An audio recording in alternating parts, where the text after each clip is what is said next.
Indonesia telah menegosiasikan 10 poin kepada pemerintah Amerika dalam menyikapi kebijakan tarif yang dikeluarkan oleh Presiden Donald Trump dalam negosiasi yang sudah dilakukan dan dipimpin oleh Menko Perekonomian Airlangga Hartarto. Indonesia diberikan waktu selama 60 hari dalam menyiapkan aspek-aspek sebagai tindak lanjut negosiasi. Pemerintah mengirim tim negosiasi ke Washington DC guna berunding soal penetapan tarif impor Donald Trump untuk Indonesia sebesar 32%. Tim yang dipimpin Airlangga ini sepakat dengan pemerintah Amerika Serikat untuk menyelesaikan perundingan dalam waktu 2 bulan. Menteri Sekretaris Negara sekaligus juru bicara Istana Kepresidenan Prasetyo Hadi mengatakan ada sisi positif dari negosiasi atas tarif Trump ke Indonesia. Menurut Prasetyo, tarif impor ini justru membuka peluang bagi Indonesia untuk mencari pasar baru selain Amerika Serikat.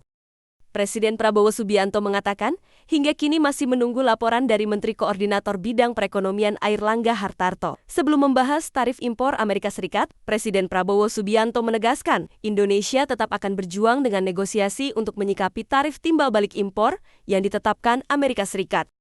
Prabowo juga menekankan bahwa Indonesia tidak akan menyerah dan meminta belas kasihan pihak lain dalam proses negosiasi. Keyakinan tersebut, menurut Kepala Negara juga didasari kemampuan Indonesia yang akan menuju swasembada pangan. Sehingga Prabowo tetap yakin ke depannya ekonomi Indonesia tetap dalam kondisi baik. Indonesia tetap menghormati berapapun ketentuan tarif yang sebelumnya diumumkan oleh Presiden Donald Trump itu.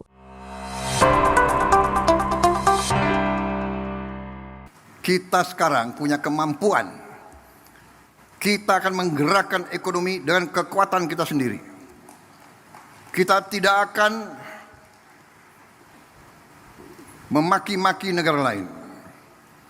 Kita dihantam tarif berapapun, kita akan berunding, akan negosiasi.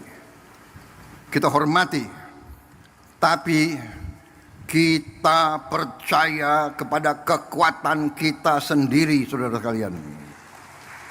Kalaupun mereka tidak membuka pasar mereka kepada kita, kita akan survive, kita akan tambah kuat, kita akan berdiri di atas kaki kita sendiri. Kita tidak akan pernah menyerah, kita tidak akan pernah berlutut, kita tidak akan pernah mengemis, kita tidak akan pernah minta kasihan orang lain. Tidak perlu dikasihani, bangsa Indonesia tidak perlu dikasihani.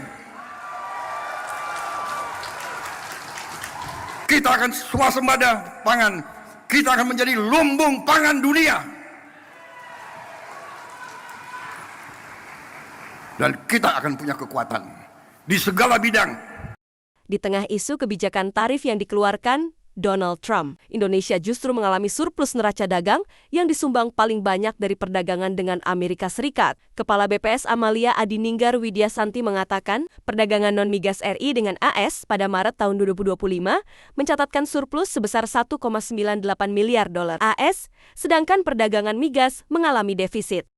Surplus dagang non-migas dengan Amerika Serikat itu naik dari Februari tahun 2025 sebesar 1,57 miliar dolar AS maupun Maret tahun 2024 sebesar 1,5 miliar dolar AS. Adapun surplus disumbang oleh komoditas mesin dan perlengkapan elektrik serta bagiannya, alas kaki, serta lemak dan minyak hewan nabati. Salah satu komoditi ekspor Indonesia ke Amerika Serikat adalah telur, yang mencapai 1,6 juta butir telur ayam konsumsi per bulan. Ekspor telur tersebut dilakukan Indonesia setelah produksi nasional mengalami surplus 288,7 ribu ton atau sekitar 5 miliar butir setiap bulan. Indonesia berpeluang menjadi pemasok telur ke negara-negara yang mengalami gangguan produksi akibat wabah flu burung highly pathogenic avian influenza, termasuk Amerika Serikat.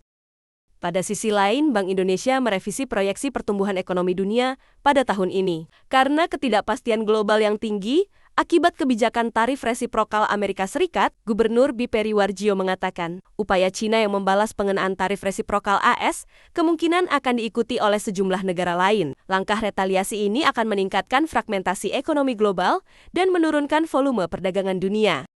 Bank Indonesia sendiri memperkirakan pertumbuhan ekonomi Indonesia bakal di bawah 5,1%. Dari semula diperkirakan bisa mencapai 5,1%. Pada ke-2025, Perry melanjutkan, perang tarif dan dampak negatifnya terhadap penurunan pertumbuhan ekonomi AS, China, dan ekonomi dunia akan memicu peningkatan ketidakpastian pasar keuangan global, serta mendorong perilaku menghindari risiko para pemilik modal.